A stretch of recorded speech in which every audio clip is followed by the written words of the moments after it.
Please subscribe the channel and click on the bell icon for new videos notification.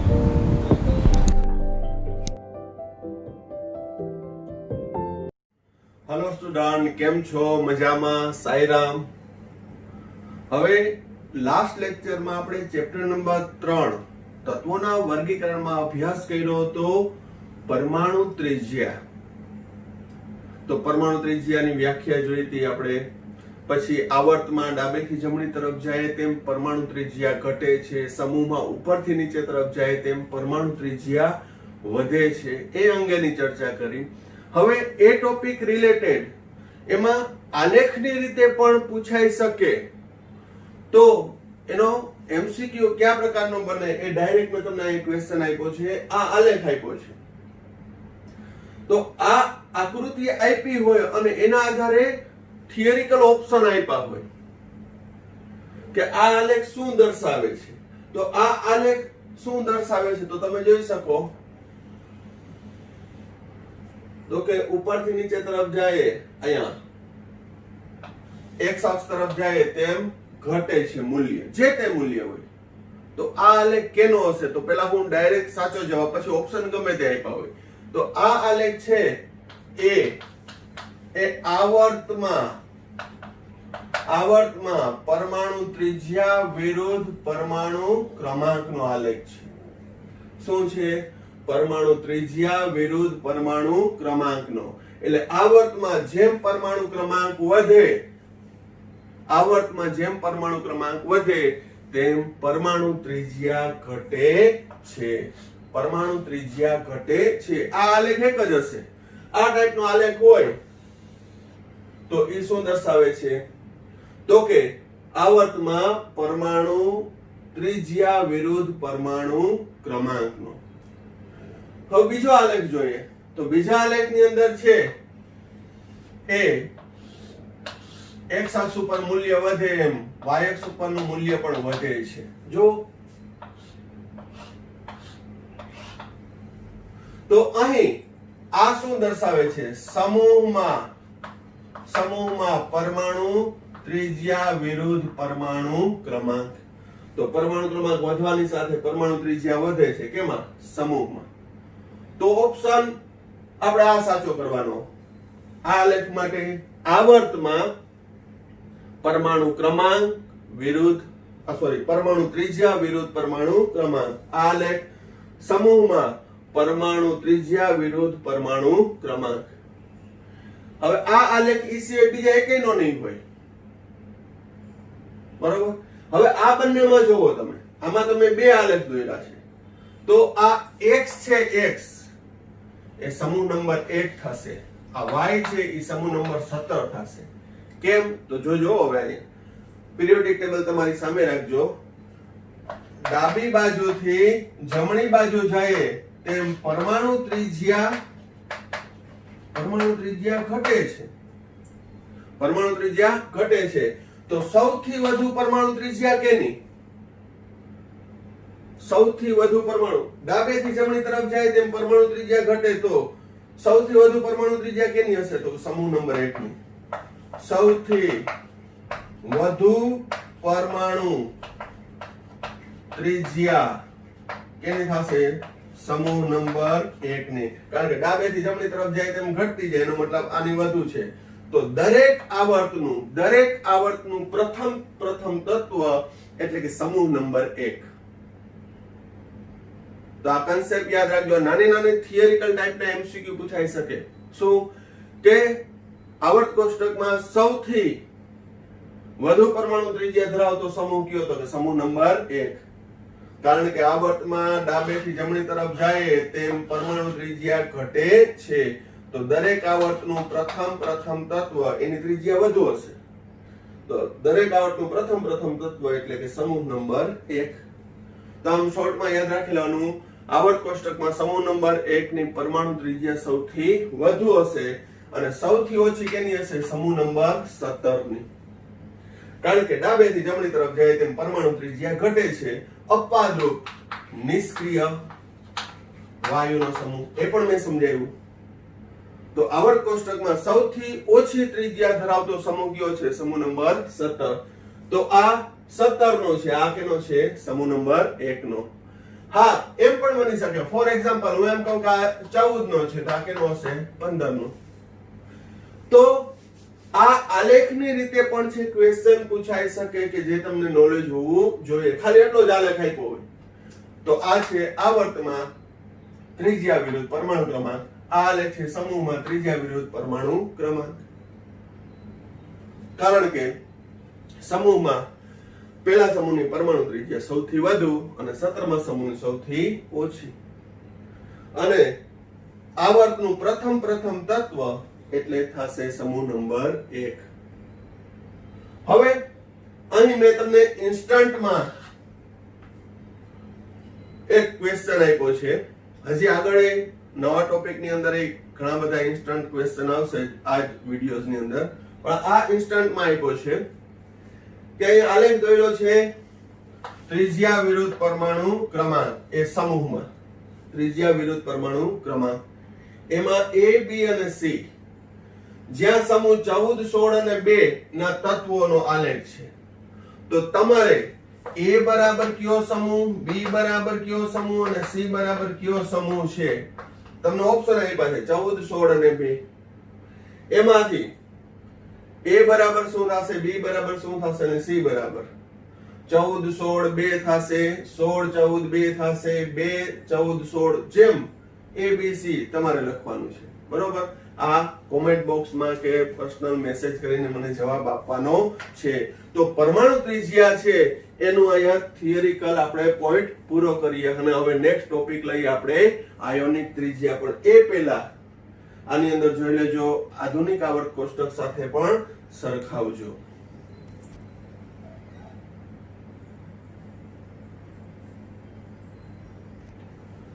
હવે આયનીય ત્રિજ્યા, ionic radius. તો ionic ત્રિજ્યાનો અભ્યાસ કરીએ પહેલા આયન એટલે શું? તો કે કોઈ પણ તટસ્થ પરમાણુ ઇલેક્ટ્રોન ગુમાવી કે મેળવીને વીજભાર પ્રાપ્ત કરે, આ વીજભારિત રચનાને આપણે આયન કહીએ છીએ. આપણે એને શું કહીએ છીએ? આયન. તો એની આયોનિક ત્રિજ્યા, એની સાથે સંકળાયેલી આયોનિક ત્રિજ્યા, એનું કેલ્ક્યુલેશન, એની ગણતરી, એની માપન કઈ રીતે કરવામાં આવે છે? તો કે જેમ પરમાણુમાં સહસંયોજક ત્રિજ્યા, ધાત્વિક ત્રિજ્યા ની ગણતરી કરી આપણે, એવી જ રીતે છે કે આયોનિક સ્ફટિકમાં ધન આયન અને ઋણ આયન વચ્ચેના કેન્દ્ર વચ્ચેનું અંતર માપી અને માપન કરવામાં આવે છે. પણ એ માપન કઈ રીતે કરવામાં આવે છે અહીં એની આપણે ચર્ચા કરશું નહીં, કારણ કે એ જરૂરી પણ નથી અને ટેક્સ્ટબુકમાં એટલું આપ્યું નથી.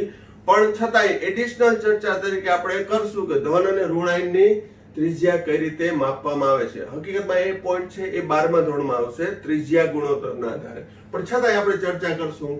પણ એ પહેલા આપણો પોઈન્ટ આગળ વધારીએ કે આયોનિક ત્રિજ્યામાં આપણે કીધું કે ઇલેક્ટ્રોન ગુમાવે તો ધન આયન બને છે અને ઇલેક્ટ્રોન મેળવે તો ઋણ આયન બને છે.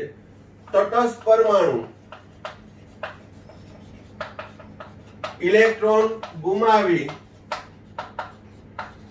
ધન આયન બને છે. ધન આયનને કહેવાય કેટા આયન. ધન આયનને શું કહેવાય? કેટા આયન. તટસ્થ પરમાણુ ઇલેક્ટ્રોન મેળવીને ઋણ આયન બનાવે છે. ઋણ આયનને કહેવાય એનાયન. હવે બરાબર ધ્યાન રાખજો કે અહીં આયોનિક ત્રિજ્યા જે છે એ ધન આયન અથવા કેટાયનની આયોનિક ત્રિજ્યા તેના જનક પરમાણુ કરતા હંમેશા ઓછી હોય છે. મોસ્ટ આઈમ્પી પોઈન્ટ છે. શું? ધન આયન ની આયોનિક ત્રિજ્યા તેના જનક પરમાણુ, એટલે કે એ આયન કેમાંથી ઉદ્ભવ્યો એને જનક પરમાણુ કહેવાય. પેરેન્ટ એટમ કે જેમાંથી આયન બન્યો હોય એ કયા પરમાણુમાંથી બન્યો એને જનક પરમાણુ કહેવાય. અહીં માતા નથી કહેવામાં આવતી પણ એને પિતા પરમાણુ કહેવાય છે. બરોબર, જનક પરમાણુ કરતા હંમેશા ઓછી હોય. જ્યારે ઋણાયન એનાયન ની આયોનિક ત્રિજ્યા તેના જનક પરમાણુ કરતા હંમેશા વધુ હોય છે. શા માટે? એક સ્પેસિફિક ઉદાહરણ દ્વારા આપણે જોઈએ કે સોડિયમ પરમાણુ છે. સોડિયમ પરમાણુ ઇલેક્ટ્રોન પરમાણુ ક્રમાંક 11 ઇલેક્ટ્રોન સંરચના નિયોન 3s1. તો એની ત્રિજ્યા સોડિયમ પરમાણુની ત્રિજ્યા છે 186 પાઇકોમીટર. કેટલી છે એની? 186 પાઇકોમીટર. આગળ આપણે જોયું હતું. પરંતુ એની બાહ્યતમ કક્ષામાં એક ઇલેક્ટ્રોન ગુમાવે તો હવે ઇલેક્ટ્રોન સંરચના શું થઈ જશે? નિયોન જેવી. અથવા એ સવિસ્તાર લખું તો 1s2 2s2 2p6 3s1 એમાંથી એક ઇલેક્ટ્રોન દૂર ગયો એટલે 1s2 2s2 2p6. તો અહીં સોડિયમ આયનની આયોનિક ત્રિજ્યા કેટાયનની ત્રિજ્યા એ 95 પાઇકોમીટર થાય છે. કેટલી થાય છે? 95 પાઇકોમીટર. આ માપન કઈ રીતે કરવામાં આવે છે એની ચર્ચા પણ હું તમને કરીશ, પણ અત્યારે આપણે પોઈન્ટ આગળ વધારીએ. તો અહીં સોડિયમ આયન બને, આને જનક પરમાણુ કહેવાય. એમાંથી ધન આયન કેટાયન, તો એની ત્રિજ્યા હંમેશા કેવી હશે? ઓછી. શા માટે? તો કે અહીં 11 પ્રોટોન છે અને 11 ઇલેક્ટ્રોન છે. 11 પ્રોટોન 11 ઇલેક્ટ્રોન છે. જ્યારે અહીં તમે જોશો તો 11 પ્રોટોન છે ને 10 જ ઇલેક્ટ્રોન છે. તો 11 પ્રોટોનનું 11 ઇલેક્ટ્રોન પરના આકર્ષણ કરતા 11 પ્રોટોનનું 10 ઇલેક્ટ્રોન પરનું આકર્ષણ વધુ હોય. કેવું હોય છે? વધુ હોય. વધુમાં સોડિયમ પરમાણુનો મુખ્ય ક્વોન્ટમમાં કક્ષા ક્રમાંક 3 છે. અહીંયા કક્ષા ક્રમાંક કેટલો થયો? 2. એટલે કક્ષા ક્રમાંક ઘટ્યો એટલે ઇલેક્ટ્રોન કેન્દ્રથી નજીક આવ્યા. આ 3 માં હતું, આ 2 માં છે. પરિણામે કોઈ પણ તટસ્થ પરમાણુ કરતા બનતા ધન આયનની આયનીય ત્રિજ્યા હંમેશા ઓછી જ હશે. ખ્યાલ આવી ગયો? કોઈ પણ જનક પરમાણુ કરતા એમાંથી બનતા ધન આયનની આયનીય ત્રિજ્યા કેવી હશે? ઓછી. જ્યારે બીજો પોઈન્ટ ઋણ આયનની આયોનિક ત્રિજ્યા તેના જનક પરમાણુ કરતા હંમેશા વધુ હશે. એ પણ ઉદાહરણ ઝડપથી લઈ લઈએ. એમાં ઉદાહરણ લઈએ આપણે ફ્લોરિન પરમાણુ ક્રમાંક 9 ઇલેક્ટ્રોન સંરચના 1s2 2s2 2p5. હવે ફ્લોરિન છે એ એક ઇલેક્ટ્રોન મેળવી અને ઋણાયન બનાવે છે. ફ્લોરાઇડ પરમાણુ ક્રમાંક 9 જ રહેશે. ઇલેક્ટ્રોન સંરચના 1s2 2s2 2p6. અહીં 9 પ્રોટોન અને 9 ઇલેક્ટ્રોન છે. અહીં 9 પ્રોટોન અને 10 ઇલેક્ટ્રોન છે. ફ્લોરિન પરમાણુની પરમાણુની ત્રિજ્યા 64 પાઇકોમીટર છે. કેટલી છે? 64 પાઇકોમીટર. જ્યારે ફ્લોરાઇડ આયનની આયોનિક ત્રિજ્યા 136 પાઇકોમીટર થશે. જનક પરમાણુ કરતા બનતા ઋણ આયનની આયોનિક ત્રિજ્યા વધુ હોય છે. આ 64 છે તો આ 136 થઈ.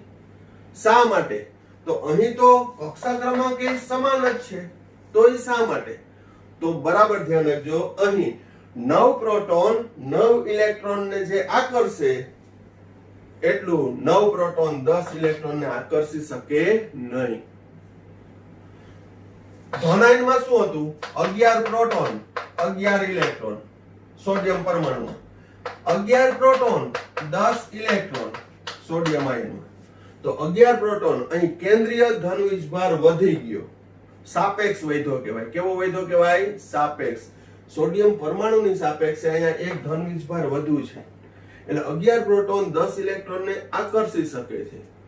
પરિણામે સોડિયમની પરમાણુ કરતા આયન ત્રિજ્યા ઘટશે, પરંતુ અહીં 9 પ્રોટોન 10 ઇલેક્ટ્રોનને આકર્ષી શકતો નથી. વધુમાં અહીં પૂર્ણ ભરાયેલી કક્ષકોમાં રહેલા ઇલેક્ટ્રોન વચ્ચે શું થશે? અપાકર્ષણ. અને અપાકર્ષણને લીધે કક્ષાઓ છે એનું વિસ્તરણ થાય છે. પરિણામે જ્યારે તટસ્થ પરમાણુમાંથી ઋણ આયન બને ત્યારે ઇલેક્ટ્રોનની સંખ્યા વધવાને કારણે અસરકારક કેન્દ્રીય ધનવીજભાર નિર્બળ બનશે, એ આકર્ષી શકે નહીં, એટલે કક્ષાઓ છે એ વિસ્તરણ પામશે. પરિણામે ઋણ આયનની આયનીય ત્રિજ્યા હંમેશા વધુ હોય છે. તો આ કન્સેપ્ટ યાદ રાખજો. ધન આયનની ત્રિજ્યા જનક પરમાણુ કરતા ઓછી, જ્યારે ઋણ આયનની આયનીય ત્રિજ્યા જનક પરમાણુ કરતા હંમેશા વધુ જ હશે.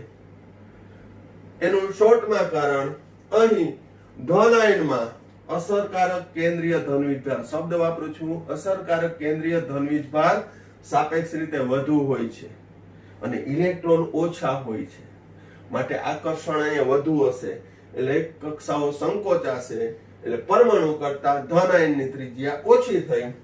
અહીં ઋણાયન બને ત્યારે અસરકારક કેન્દ્રીય ધનવીજભાર કરતા ઇલેક્ટ્રોનની સંખ્યા વધી જશે, અને ઇલેક્ટ્રોનની સંખ્યા વધી જશે, પરિણામે શું થશે? અપાકર્ષણ વધુ. આથી ઋણાયનની આયનીય ત્રિજ્યા જનક પરમાણુ કરતા વધુ હોય છે. બરોબર. તો અહીં કેના ઉપર આધાર રાખે છે? ઇલેક્ટ્રોનની સંખ્યા અને અસરકારક કેન્દ્રીય ધનવીજભાર ઉપર. બરોબર. તો હવે સમ ઇલેક્ટ્રોનિયની અંદર શું થાય એની ચર્ચા આપણે આ જ પોઈન્ટ ની અંદર કરીએ, પણ પહેલા આ વ્યવસ્થિત રીતે જોઈ લ્યો. હવે આયન ત્રિજ્યાની અંદર આપણે ચર્ચા કરી. હવે સમ ઇલેક્ટ્રોનિય એટલે ઇલેક્ટ્રોનની સંખ્યા સમાન હોય તો આયનિક ત્રિજ્યા કઈ રીતે ફેરફાર થશે એ અંગેના ક્વેશ્ચન કોમ્પિટિટિવ એક્ઝામ ની અંદર હોય ને હોય જ. તો આ પોઈન્ટ છે એમાં એકાગ્રતાપૂર્વક ધ્યાન રાખજો. આપણે પેલા એક એક્ઝામ્પલમાં 3 જ આપ્યા છે, નાઇટ્રાઇડ, ઓક્સાઇડ અને ફ્લોરાઇડ આયન. હવે એમાં એની આયોનિક ત્રિજ્યાનો ચડતો ક્રમ કે ઉતરતો ક્રમ ગમે તે પૂછ્યું હોય. ચડતો ક્રમ એટલે ઓછાથી વધુ, ઉતરતો ક્રમ એટલે વધુથી ઓછા. ગમે એ ક્રમ આપણે જોઈએ તો પેલા નાઇટ્રાઇડ, એનો પરમાણુ ક્રમાંક નાઇટ્રોજનનો 7, 8 અને 9. તો અહીં ઇલેક્ટ્રોનની સંખ્યા બધામાં કેટલી છે? 7 ને 3 10, એટલે હું સામાન્ય ઇલેક્ટ્રોન લખું 2 ને 8. ઓક્સાઇડમાં પણ 2 ને 8, 2 ને 8. આ સમજૂતી માટે, સરળતા માટે બધાની ઇલેક્ટ્રોન શરતના નિયમ જેવી થશે. 2 8 2 8 2 8. બરોબર. એ ખબર જ છે, કારણ કે બીજા ચેપ્ટરમાં તમે ભણી ગયા છો. તો હવે બધામાં કક્ષા ક્રમાંક તો સમાન જ છે, 2 2 છે. તો બધાની આયોનિક ત્રિજ્યા સમાન થશે? તો કે નહીં. હવે જોજો, અહીં 7 એટલે અસરકારક કેન્દ્રીય ધનવીજભાર. ટૂંકમાં કહીએ તો કેન્દ્રમાં પ્રોટોનની સંખ્યા 7, અહીંયા 8, અહીંયા 9. તો હું હજી મારું સ્ટેટમેન્ટ બોલું એ પહેલા જ તમને ખબર પડી જશે કે કેની ત્રિજ્યા સૌથી ઓછી હશે. અહીં ઇલેક્ટ્રોનની સંખ્યા 10 જ છે. નાઇટ્રાઇડ હોય, ઓક્સાઇડ હોય, ફ્લોરાઇડ હોય, ઇલેક્ટ્રોનની સંખ્યા 10 જ છે. પરંતુ અસરકારક કેન્દ્રીય ધનવીજભાર અહીંયા 7 છે, 8 છે, 9 છે. તો જેમ કેન્દ્રીય ધનવીજભાર વધુ તેમ ઇલેક્ટ્રોન પર આકર્ષવાની શક્તિ વધુ, આથી કક્ષાઓનું સંકોચન વધુ. તો સૌથી ઓછી ત્રિજ્યા કેની હશે? ફ્લોરાઇડની. તો કન્સેપ્ટ બાંધી લેવાનો. સમ ઇલેક્ટ્રોનીય સમાન ઇલેક્ટ્રોન સંખ્યા ધરાવતા આયનોમાં અથવા સ્પીસીસમાં જેનો અસરકારક કેન્દ્રીય ધનવીજભાર વધુ, તેની આયનીય ત્રિજ્યા ઓછી. હવે એનાથી વધુ કેની હશે? તો કે 8 વાળાની, 8 વાળો એટલે ઓક્સાઇડ, અને સૌથી વધુ નાઇટ્રાઇટ. આ ઉતરતો ક્રમ કહેવાય, ઉતરતો ક્રમ. હવે ચડતા ક્રમમાં નાઇટ્રાઇટ કરતા ઓક્સાઇડ અને ઓક્સાઇડ કરતા ફ્લોરાઇડ, સોરી રિમિક્સ થઈ ગયું છે. આ ચડતો ક્રમ થશે.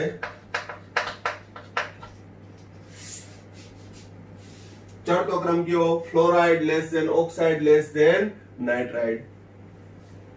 ઉતરતો ક્રમ સૌથી વધુ નાઇટ્રાઇટ ની, કારણ કે અસરકારક કેન્દ્રીય ધનવીજ ભાર ઓછો, પછી ઓક્સાઇડ ની અને સૌથી ઓછી ફ્લોરાઇડ ની. આ થશે ઉતરતો ક્રમ. ફરીથી સૌથી ઓછી ત્રિજ્યા ફ્લોરાઇડ ની, એનાથી વધુ ઓક્સાઇડ ની, એનાથી વધુ નાઇટ્રાઇટ ની. તો ચડતો ક્રમ fluoride less than oxide less than nitrite. ઉતરતો ક્રમ nitrite greater than oxide greater than fluoride. બીજું એક્ઝામ્પલ લઈએ ધન આયનમાં. Sodium 11 proton, magnesium 12 proton, aluminium 13 proton. મેં તમને કીધું હતું બીજા ચેપ્ટર ની અંદર કે 1 થી 30 તત્વો ના નામ, પરમાણુ ક્રમાંક કડોકડ થઈ જવા જોઈએ, તો આ સોલ્યુશન તમે કરી શકો. 11 પરમાણુ ક્રમાંક 12 13. ઇલેક્ટ્રોનની સંખ્યા સોડિયમ આયન છે એટલે 2 8 2 8 2 8 જૂના પ્રમાણે, અથવા તો આ ત્રણે ion sodium ion, magnesium ion, aluminium ion, આ ત્રણે ની ઇલેક્ટ્રોન સંરચના નિયોન જેવી થશે. 1s2 2s2 2p6 એટલે 10 ઇલેક્ટ્રોન. સમ ઇલેક્ટ્રોનીય થયા. કક્ષા ક્રમાંક 2 જ છે, કેન્દ્રથી અંતર વધતું નથી. પરંતુ આ ત્રણ સોડિયમ, મેગ્નેશિયમ અને એલ્યુમિનિયમ માં સૌથી ઓછી આયોનિક ત્રિજ્યા કેની? તો કે જેનો પરમાણુ ક્રમાંક વધુ, તેનો અસરકારક કેન્દ્રીય ધનવીજ ભાર વધુ. સાદા અર્થમાં કહું તો જેનો પરમાણુ ક્રમાંક વધુ હોય એ 10 ઇલેક્ટ્રોન પર સૌથી વધુ આકર્ષણ ધરાવે. એટલે એલ્યુમિનિયમ +3 ની પરમાણુ ત્રિજ્યા સૌથી ઓછી, એનાથી વધુ કેની? મેગ્નેશિયમની. એનાથી વધુ કેની? સોડિયમની. તો આ થયો ચડતો ક્રમ. ઉતરતો ક્રમ લખવો હોય તો સૌથી વધુ, વધુથી ઓછું, સોડિયમ, મેગ્નેશિયમ, એલ્યુમિનિયમ. ઉતરતો ક્રમ. આની અંદર ખાસ કાળજી રાખવાની. કારણ શું? તો કે ચડતા ઉતરતા ક્રમમાં મે બી આપણે કન્સેપ્ટ લગાડ્યો હોય, સાચો જ લગાડ્યો હોય, છતાંય ભૂલ કરી આવી, કારણ કે ત્યાં 4 ઓપ્શન હોય. હમણાં મારાથી જ ભૂલ થઈ હતી. એટલે એકાગ્રતા પૂર્વક તમારે એ સિક્વન્સ રાખવાનો કે સૌથી ઓછી, ઓપ્શન 4 આપ્યા કે સૌથી ઓછી કેની છે ત્રિજ્યા, તો કહી દે કે ભાઈ L+3 ની, ફ્લોરાઇડ -1 ની. પરંતુ સિક્વન્સ લખવાનો હોય ત્યારે કાળજીપૂર્વક આવું તમારે રફ કામ કરવું પડે. બરોબર? તો સમ ઇલેક્ટ્રોનીય ધન આયન હોય કે ઋણ આયન હોય, તો એમાં ત્રિજ્યા નો ક્રમ કઈ રીતે આપવાનો? તો કે સમ ઇલેક્ટ્રોનીય ઋણ આયન હોય કે ધન આયન હોય, જેનો પરમાણુ ક્રમાંક વધુ, તેને અસરકારક કેન્દ્રીય ધનવીજભાર વધુ, આથી તેની આયોનિક ત્રિજ્યા ઓછી. આ કન્સેપ્ટ યાદ રાખવાનો. શું? સમ ઇલેક્ટ્રોનીય સ્પીસીઝમાં જેનો પરમાણુ ક્રમાંક અસરકારક કેન્દ્રીય ધનવીજભાર વધુ, તેની આયનીય ત્રિજ્યા ઓછી. હંમેશા કેવી હશે? ઓછી. તો એમાં મેં 2 ઉદાહરણ આપ્યા, એક ઋણ આયનનું, એક ધન આયનનું. હવે ત્રીજો જે એક્ઝામ્પલ છે એ મિક્સમાં છે. ત્રીજો એક્ઝામ્પલ છે કેવું છે, મિક્સમાં છે. કેવું છે, fluoride, sodium, Mg+2, Cl-1, S-2. તો આ જે 5 સ્પીસીઝ આપી સમ ઇલેક્ટ્રોનીય નથી, અમુક હશે અમુક નહીં હોય. જોઈએ ફ્લોરિન પરમાણુ ક્રમાંક 9 એટલે અસરકારક કેન્દ્રીય ધન વીજભાર તરત જ લખીને પણ 9, 11 proton, 12 proton, 17 proton, 18 proton, 16 proton. Electron સંરચના આની થશે 2 8. આમાં રફ કામ માટે તમે જૂની પદ્ધતિથી લખો તો ચાલે. 10 ઇલેક્ટ્રોન એટલે 2 8, 2 8, 2 8. ક્લોરાઇડ આયનની 2 8 8, 2 8 8. તો અહીં તમે જુઓ કક્ષા ક્રમાંક 2 છે, કક્ષા ક્રમાંક 2 છે, અહીંયા કેટલી આવી 3. તો હવે આની અંદર સૌથી વધુ પરમાણુ ત્રિજ્યા કેની અને સૌથી ઓછી પરમાણુ ત્રિજ્યા કઈ સ્પીસીસની છે એ નક્કી કરવું હોય. સૌથી વધુ આયોનિક ત્રિજ્યા કઈ સ્પીસીસની છે અને સૌથી ઓછી, પેલા એ નક્કી કરવું છે કે સૌથી વધુ કેની, સૌથી ઓછી કેની. તો જો આ તો 2 8 2 8 2 8 જ છે. પરિણામે અહીં 1 2 ને 3 3 કક્ષા છે એટલે ક્લોરાઇડ અને સલ્ફાઇડ આ બે ની સૌથી વધુ હશે. આ તો ઇલેક્ટ્રોન થી ભરાયેલી કક્ષા 2 જ છે. આ કેટલી છે 3. આ આવર્ત નંબર 2 માં છે, આ આવર્ત 3 માં છે. તો આવર્ત 2 કરતા આવર્ત 3 નીચે આવે તો ઉપરથી નીચે થયું. આવર્ત 2 આ 3 4 5 તો 2 કરતા 3 એટલે સમૂહમાં જાય ને. આવર્ત 2 3 4 5 એટલે સમૂહમાં ઉપરથી નીચે જાય એટલે ત્રિજ્યા વધવાની જ છે. અને એમને આપણે બહુ લાંબી લપ ના કરીએ, બહુ ડિટેલમાં ના જઈએ તો આ કક્ષા ક્રમાંક 2 છે એના કરતા 3 છે તો કેન્દ્રથી અંતર વધુ હશે એટલે ક્લોરાઇડ અને સલ્ફાઇડ ની વધારે હશે આયોનિક ત્રિજ્યા. હવે ક્લોરાઇડ અને સલ્ફાઇડમાં કેની વધુ આયોનિક ત્રિજ્યા, આ બે માંથી નક્કી કરવાનું છે. પેલા આ 5 માંથી 2 નીકળી ગયા કે ક્લોરાઇડ અને સલ્ફાઇડ ની આયોનિક ત્રિજ્યા આ ત્રણેય કરતા વધુ હશે. હવે ક્લોરાઇડ અને સલ્ફાઇડ માં કેની સૌથી વધુ, તો બરાબર ધ્યાન રાખજો. કન્સેપ્ટ શું લગાડ્યો તો, સમ ઇલેક્ટ્રોનિયમમાં જેનો અસરકારક કેન્દ્રીય ધન વીજભાર વધુ, જેનો અસરકારક કેન્દ્રીય ધન વીજભાર વધુ તેની આયોનિક ત્રિજ્યા ઓછી. તો જેનો અસરકારક કેન્દ્રીય ધન વીજભાર ઓછો હોય તો એની આયોનિક ત્રિજ્યા વધુ. તો આ બે માં મારે સિલેક્ટ કરવું હોય તો સૌથી વધુ આયોનિક ત્રિજ્યા કેની હશે, સલ્ફાઇડ ની. એનાથી ઓછી કેની હશે, ક્લોરાઇડ ની. એટલે 5 માંથી મેં 2 ના તો સિક્વન્સ આપી દીધા. આ 5 માંથી સૌથી વધુ કોની હશે તો કે ક્લોરાઇડ અને સલ્ફાઇડ. હવે એમાં મેં પાર્ટીશન કર્યું કે ક્લોરાઇડ સલ્ફાઇડ માં સૌથી વધુ કેની, તો કે જેનો અસરકારક કેન્દ્રીય ધન વીજભાર ઓછો હોય એની ત્રિજ્યા વધુ, જેનો અસરકારક કેન્દ્રીય ધન વીજભાર વધુ એની ત્રિજ્યા કેવી હશે, ઓછી. કારણ કે આ 17 પ્રોટોન 18 ઇલેક્ટ્રોન ને આકર્ષે, આ 16 પ્રોટોન 18 ઇલેક્ટ્રોન ને આકર્ષે.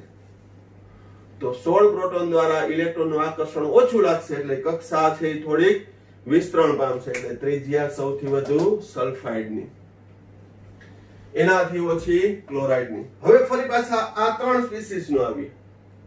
આ 3 સ્પીસીસમાં 10 ઇલેક્ટ્રોન છે, 10 10 10. તો એમાં કેની સૌથી વધુ હશે તો કે જેનો અસરકારક કેન્દ્રીય ધન વીજભાર ઓછો એની આયોનિક ત્રિજ્યા વધુ. જેનો અસરકારક કેન્દ્રીય ધન વીજભાર ઓછો, તો આ 3 સમ ઇલેક્ટ્રોન છે 10 10 વાળી, એમાં સૌથી ઓછો કેનો છે, ફ્લોરાઇડ નો. એનાથી ઓછો કેનો છે, સોડિયમ. અને સૌથી ઓછું મેગ્નેશિયમ. આમ સૌથી વધુ આયોનિક ત્રિજ્યા થશે સલ્ફાઇડની અને સૌથી ઓછી થશે Mg+2 ની. આની અંદર પ્યોર અન્ડરસ્ટેન્ડિંગ અને કન્સેપ્ટ વાપરો તો જ એ ખ્યાલ આવે. ફરીથી આપણે જોઈ લઈએ કે શું સમઇલેક્ટ્રોનીય હોય, સમઇલેક્ટ્રોનીય એટલે સમાન ઇલેક્ટ્રોન સંખ્યા ધરાવતી સ્પીસીઝમાં સૌથી વધુ પરમાણુ ત્રિજ્યા કેની હશે? સૌથી વધુ આયોનિક ત્રિજ્યા કેની હશે? તો કે જેનો અસરકારક કેન્દ્રીય ધનવીજભાર ઓછો હોય. સૌ ટૂંકમાં, કારણ કે મારે બધા શબ્દ બોલવા પડે, બધા શબ્દથી પરિચિત થવાનું, પણ સાવ શોર્ટમાં કહું ને તો સમઇલેક્ટ્રોનીય સ્પીસીઝમાં જેનો પરમાણુ ક્રમાંક ઓછો એની આયોનિક ત્રિજ્યા વધુ, અને જેનો પરમાણુ ક્રમાંક વધુ એની આયોનિક ત્રિજ્યા કેવી હશે? ઓછી. કારણ કે એકબીજાના વ્યસ્ત સંબંધમાં છે. બરોબર? તો આ રીતે છે એ કોઈ પણ સ્પીસીઝ આપી હોય તો પણ એ આવડવી જોઈએ. તો હું તમને ઇન્ટેલિજન્ટ ઓફ ધ ડે માં આજે ઇન્સ્ટન્ટમાં કેટલીક સ્પીસીઝ આપું છું, એ તમારે મને આન્સર આપવાનો છે. ઘણા બધા હવે આન્સર આપવા માંડ્યા છે. બીજું 2 થી 3 વાર મને ઇન્સ્ટન્ટમાં આન્સર સાચા આપ્યા હતા, પણ મને એક્ઝેક્ટલી એનું નામ નતું ખ્યાલ, એટલે એ નતું લખ્યું. પણ હરદીપસિંહ ઝાલા, હરદીપસિંહ સોઢા, એને 3 થી 4 વાર ઇન્સ્ટન્ટમાં દર વખતે એને ક્વેશ્ચનના સાચા જવાબ આપેલા છે. તો એને પણ સ્પેશિયલી ખૂબ ખૂબ અભિનંદન હરદીપસિંહને, કારણ કે એનું નામ દર વખતે રહી જતું હતું, પરંતુ એના દર વખતે જવાબ સાચા હતા. બરોબર? તો આજના ઇન્સ્ટન્ટમાં આ ટોપિકની અંદર હું આપું છું તમને ફોસ્ફાઇડ, સોડિયમ, પોટેશિયમ, કેલ્શિયમ અને ક્લોરાઇડ. આ 5 સ્પીસીઝ આપું છું. જેમ આમ આપી હતી એમ જ. તો કન્સેપ્ટ તમારે લગાડવાનો. કક્ષા ક્રમાંક, ઇલેક્ટ્રોન થી ભરાયેલી કક્ષા વધુ હોય તો એની ત્રિજ્યા વધુ જ છે. મેં તમને કીધું આ 5 માંથી આઇસોલેટ કેમ કર્યું? તો કે ક્લોરાઇડ સલ્ફાઇડ ની વધુ હોય. હવે આ બંનેમાંથી કેની સૌથી વધુ? તો એ નથી કર્યું કે આનો કેન્દ્રીય વીજભાર ઓછો છે, પરમાણુ ક્રમાંક ઓછો, એટલે સૌથી વધુ આની આવી. પછી એનાથી ઓછી કેની હશે? ક્લોરાઇડની. બરોબર? પછી આ 3 માં નક્કી કર્યું. એ રીતે આમાં પણ તમે એક્સરસાઇઝ કરજો. પ્યોર અન્ડરસ્ટેન્ડિંગ વાળું છે. આ એમસીક્યુ ધારો કે મેં કરાવ્યો, પણ કોમ્પિટિટિવ એક્ઝામમાં આ સ્પીસીઝ આપીને એને એમ કીધું હોય કે ચડતો ક્રમ ને બંને ક્રમ મને મોકલવાના છે, ચડતો અને ઉતરતો ક્રમ, આ બંને, એટલે બેની પ્રેક્ટિસ તમને થઈ જાય છે. બરોબર? આ પણ ઇન્ટેલિજન્ટ ઓફ ધ ડે છે. એટલે નેક્સ્ટ વિડીયોમાં જેટલા સાચા જવાબ આપનાર છે, પણ આમાં એક શરત કે પ્રથમ પ્રયત્ન, જો મારે ટિપ્સ આપવી પડી હોય કે ફરી જુઓ, તો એના નામ બોલવામાં આવશે નહીં. પણ જે ફર્સ્ટ ટ્રાયલે જે મને જવાબ આપી દેશે, બરોબર, એના નામ નોંધવામાં આવશે. બરોબર? ક્યુ, ફોસ્ફાઇડ, સોડિયમ, પોટેશિયમ, કેલ્શિયમ અને ક્લોરાઇડ, આ 5 સ્પીસીઝની આયોનિક ત્રિજ્યાનો ચડતો ક્રમ અને ઉતરતો ક્રમ બંને દર્શાવવા ફરજિયાત છે, અને બધાએ પ્રયત્ન કરવાનો છે. બરોબર? તો આ ટોપિકની અંદર આયોનિક ત્રિજ્યાની અંદર આપણે અહીંયા સુધી રાખીએ છીએ. હજી પણ એક મને ઇન્સ્ટન્ટ દેવાનું મન થાય છે. આ તો ફરજિયાત છે જ, પણ હજી એક તમને દઈ દઉં. ચાલો, જેનું આપણે ચર્ચા નેક્સ્ટ ટોપિકમાં કરી નાખશું. એફી પરમાણુ, ફેરસ આયન અને ફેરિક આયન, આને પણ આયોનિક ત્રિજ્યાનો ઉતરતો ક્રમ, આ 2 પ્રશ્નના જવાબ આપવાના છે. આ ખાસ પણ આને પણ આપવાના છે. બરોબર? ક્યુ, એફી, Fe+2 અને Fe+3 ની આયોનિક ત્રિજ્યા અથવા તો એના કદનો યોગ્ય ક્રમ જણાવો.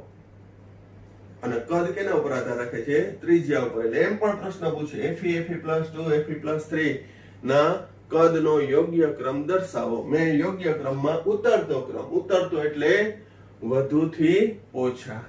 બરોબર, તો આ બંને ક્વેશ્ચનનો જવાબ આપવાનો રહેશે.